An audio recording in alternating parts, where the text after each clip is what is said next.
Hello everybody, welcome to a new lesson जहां हम बात करने वाले हैं उन मटेरियल्स की जो हमें स्केचिंग में रिक्वायर्ड है।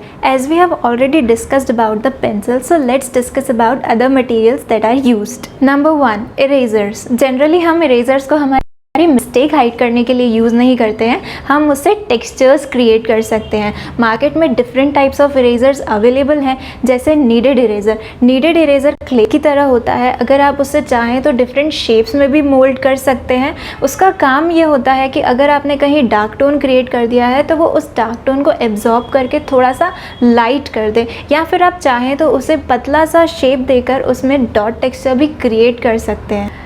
नीडेड इरेज़र बहुत सारी ब्रांड्स के आते हैं, अगर आप चाहें तो Prisma colour, Staedtler, favour castle, आप जो भी ब्रांड पे बिलीव करते हो आप वो खरीद सकते हो, जो भी आपकी कन्वीनियंट के अकॉर्डिंग। इसके अलावा मार्केट में sketch eraser pencils, electric eraser and stick erasers भी अवेलेबल होते हैं, जिसको आप प्रिसाइज और माइन्यूट डिटेलिंग्स में यूज़ कर सकते हैं।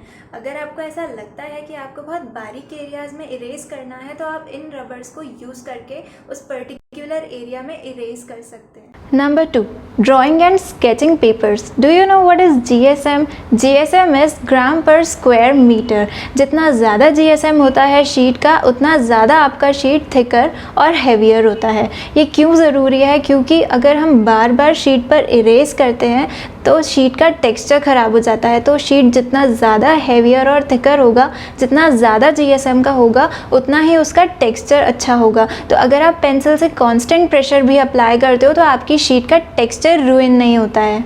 अगर हम स्टैंडर्ड GSM की बात करें तो वो 80 GSM होता है, लेकिन अगर हमें ड्राइंग पर्पस के लिए बात करनी है तो मिनिमम आपका GSM 120 होना चाहिए। अगर मैं आपसे शीट के साइज़ की बात करूं तो जितना छोटा नंबर उतना बड़ा साइज़। अगर मैं आपसे A1 की बात करूं तो जितना छोटा नंबर है बट ये साइज़ बहुत बड़ा है शीट का। अगर मैं A2 की बात करूं तो A2 A1 से छोटी होती है, और अगर मैं A3 की बात करूं तो वो A2 से छोटी होती है, और अगर मैं A4 की बात करूं तो वो A3 से छोटी होती है। तो जितना बड़ा नंबर उतना छोटा शीट का साइज़, और जितना छोटा नंबर उतना बड़ा शीट का साइज़। अगर हम शीट्स की ब्रांड की बात करें तो आप कार्ट्रिज शीट यूज़ कर सकते हैं, ब्रिस्टल की यूज़ कर सकते हैं, फैब्रियानो की यूज़ कर सकते हैं, या ब्रूस्टो की भी कर सकते हैं।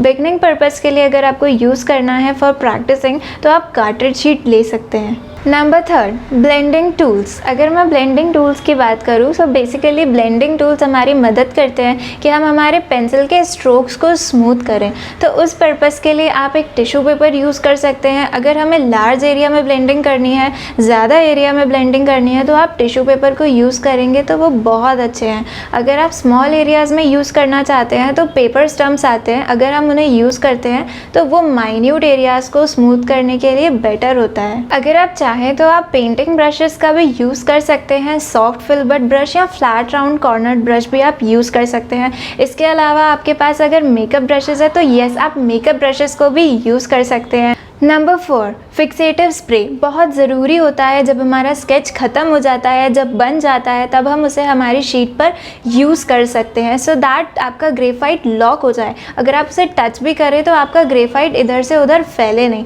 अगर आप लो कॉस्ट पे जाना चाहते हैं तो आप अर्फीना का ख़रीद सकते हैं। अगर आप थोड़ा हाई कॉस्ट पे जाना चाहते हैं तो आप विंसर एंड न्यूटन का भी परचेज़ कर सकते हैं, या इसके अलावा ब्रूस्टो का भी आता है, आप वो भी परचेज़ कर सकते हैं। Number 5, sharpeners. बहुत ज़रूरी होता है हर बार, every time whenever we are shading, हमारी पेंसिल हमेशा शार्प होनी चाहिए। तो शार्पनर बहुत ज़रूरी है। मार्केट में डिफरेंट शार्पनर्स अवेलेबल हैं, आप चाहें तो कोई भी परचेज़ कर सकते हैं जिसकी ब्लेड बहुत ज़्यादा शार्प हो। Last but not the least, tracing papers. जब भी हम स्केच बनाते हैं तो बहुत बार होता है कि हमारे हाथों में ग्रेफाइट चिपक जाता है, और हम जब इधर उधर हाथ रखते हैं तो हमारी शीट गंदी हो जाती है। तो उसके लिए हम एक ट्रेसिंग पेपर यूज़ करते हैं, ताकि हम जब भी शेडिंग करें तो हम हमारे हाथों के नीचे, पाम के नीचे एक पेपर रखें, सो दैट हमारा ग्रेफाइट इधर से उधर हमारी शीट को गंदा ना करे। So that's it. I guess it's enough to digest for today. I hope you are excited to learn the shading process, because I am just super excited to teach you all. Till then, keep watching the videos and please do like, share and subscribe. Bye bye.